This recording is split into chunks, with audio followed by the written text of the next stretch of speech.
राम राम. स्वागत आहे तुमचं नवीन एका ब्लॉग मध्ये. सकाळी सकाळी थंडी खूप वाजत होती म्हणून स्वेटर घातला. थोडंसं पेरणी यंत्र घेऊन गेलो होतो शेताकडे पेरणी यंत्राचं थोडंसं साहित्य होतं, पैप सर्व सामान घेऊन आलो. घरी सर्व फिटिंग वगैरे केली. मग म्हणलं जायचं होतं आपल्याला गणूच्या शेतात पेरायला. काल आपण मारला होता रोटावेटर, मग म्हणलं आज पेरून घ्यावं.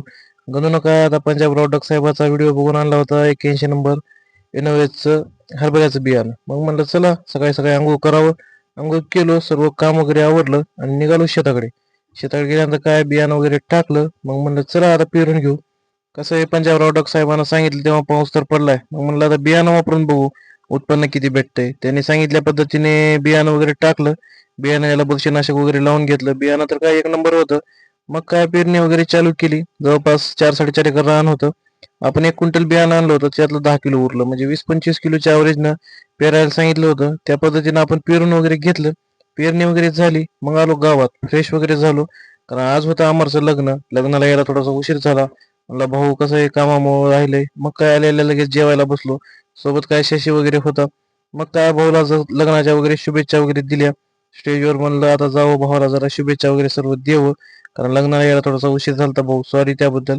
त्यानंतर काय आपला मित्र लहू होता. लहूने एक मस्तपैकी फोटो काढला. त्यानंतर सर्व मित्र परिवारासोबत एक फोटो काढला. भाऊला शुभेच्छा दिल्या. गाडी घेतली आणि आपल्याला जायचं होतं थोडंसं वरांडीसाठी. मग काय गणूभाऊ, मी आणि शशी तिघजण मिळून गेलो वरांडीला.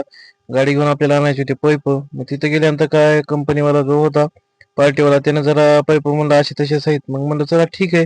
तिथून आलो घरला. सकाळी सकाळी आपण रात्रीच भरून ठेवली सोयाबीनची ट्रिप. आपण आलो मंडीमध्ये राजूर अहमदपूरला. मग तिथं काय सकाळी सकाळी माल वगैरे खाली केला. आपल्याला काय मापाला थांबायचं नव्हतं, लगेचच वापस निघालो. शिवाजी चौकातून मस्तपैकी छान असा व्हिडिओ घेतला महाराजांचा आणि आलो आपण सुनील कृषी सेवा केंद्रावर. कारण काल आपण जे बियाणं नेलं होतं ते आपल्याला घरी पण बियाणं लागणार होतं. मग बियाणं वगैरे घेतलं. मग तिथून निघालो बाहेर वापस. मग म्हणलं आता जायचंय गावाकडं. गाडी लावली घरी. मग म्हणलं गाडीला आता आराम. आता ट्रॅक्टर भरून ठेवली होती पप्पानं. मग म्हणलं आता ट्रॅक्टर घेऊन जायचं होतं शिरोळा खाली करायला. पप्पाला सोडलं शेतामध्ये. आपण निघालो पुढे शिरोळच्या दिशेने. मग काय शिरोळ आलो इथं परान ट्रेडिंग कंपनीवर. मग काय तिथं लगेच गेल्या गेल्या माप वगैरे केलं, ओला वगैरे चेक करून. आजचा भाव जवळपास 85-50 होता चांगल्या सोयाबीनचा. यांचं सोयाबीन थोडंसं ओलं होतं, त्यामुळे 100-50 इकडे तिकडे चालायचं. लगेच चहा वगैरे सांगितलं, चहा वगैरे घेतला आणि आपल्या ट्रॅक्टरचं नाव होतं डिझेल.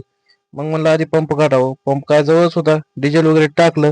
मग म्हणलं जाऊया आता वापस. काय भावानं काल हरभरा पेरलाय, मग त्याला नव्हते स्प्रिंकलरचे पैप. मग काय नवीन स्प्रिंकलरचा सेट वगैरे घेतला. मग तिथून स्प्रिंकलरचा सेट वगैरे भरला आणि निघालो थेट गावाकडं. कसं आहे, आपण काय रिटर्नला पण ट्रॅक्टर भरतो हो. कसं आहे पैप धन काय आहे ना, भाऊचा विषय लय हार्ड आहे हो. भेटू लवकरच नवीन एका ब्लॉग मध्ये. धन्यवाद.